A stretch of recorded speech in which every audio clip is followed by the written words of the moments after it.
हर हर महादेव, हर हर महादेव, हर हर महादेव। जय बाबा सुकेश्वर, जय बाबा सुकेश्वर। नमस्कार, केमन आছেন সবাই? বিপাল লাইফস্টাইলে আপনাদের সকলকে স্বাগত জানাই। তো আমি এখন চলে এসেছি মন্দিরে, আর এখন ঘড়িতে বাজে 10:30। তো এখন মন্দিরে চলছে বাস্তু পুজো। এই যে চারিদিকে ব্রাহ্মণ রয়েছে, তো 9 দিকে হচ্ছে বাস্তু পুজো। এই যে সামনে রয়েছে ঠাকুরের ভেতরে আছে 3টে ব্রাহ্মণ। তো এই যে এখানে 3টে ব্রাহ্মণ এখানে পুজো হচ্ছে, তো পেছন থেকেও আছে ব্রাহ্মণ। তো 9 দিকে চলছে এখন বাস্তু পুজো, তারপর হচ্ছে শিব প্রতিষ্ঠান, তারপর হচ্ছে মন্দির প্রতিষ্ঠান। তো পরপর পুজো থাকতেই রয়েছে। তো আমি ওইদিকে ভেতরে গিয়ে দেখাচ্ছি না, যেহেতু পুজো হচ্ছে। তো ভিডিও দেখতে থাকুন, আশা করি আপনাদের ভালো লাগবে।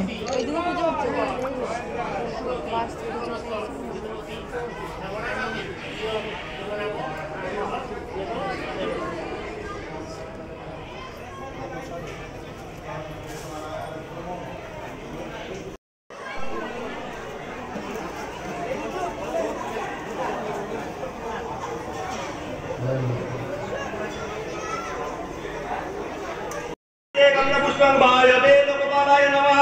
इदे गंधपुष्पं कुबेराय लोकपालाय नमः। इदे गंधपुष्पं ईशानाय लोकपालाय नमः। इदे गंधपुष्पं ब्रह्मणे लोकपालाय नमः। इदे गंधपुष्पं अनंताय लोकपालाय नमः।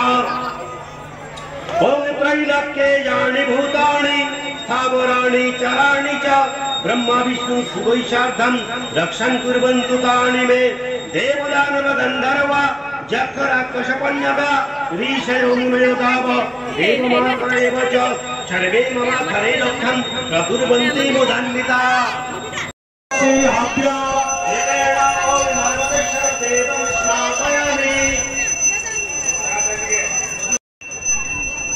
ओम मधुवातारिताय ते मधुसरन्ति सिन्धवः मातृर्नो सन्तोषदे मधुनाट्तो मुतौषध मधुमत्पर्थिवं रजः।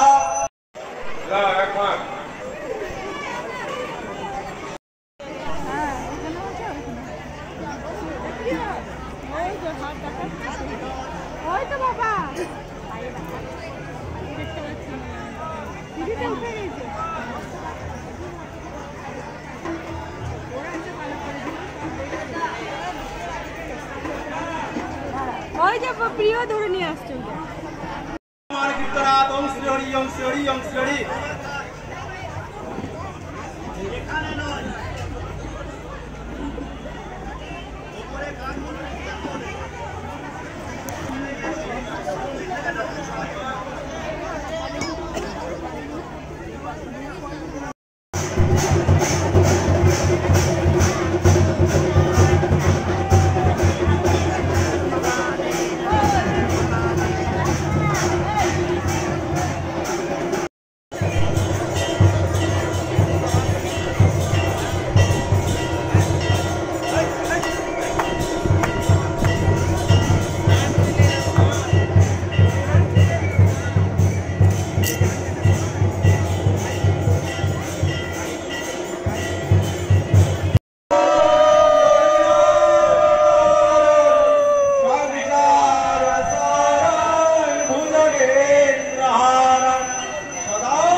দ্বিতীয় দিনের পুজো সম্পূর্ণ হওয়ার পর এখন এখানে হরিনাম বেরিয়েছে।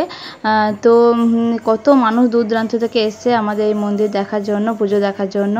তো এখন এরপর প্রসাদ বিতরণ করা হবে। তো ভিডিওটা ভালো লাগলে অবশ্যই লাইক, কমেন্ট অ্যান্ড সাবস্ক্রাইব করে দেবেন। আর কমেন্টে অবশ্যই লিখবেন হর হর মহাদেব, জয় বাবা শুক্রেশ্বর মহারাজ কি জয়। তো নমস্কার, সবাই খুব ভালো থাকবেন, সুস্থ থাকবেন, দেখা হবে নেক্সট ভিডিওতে।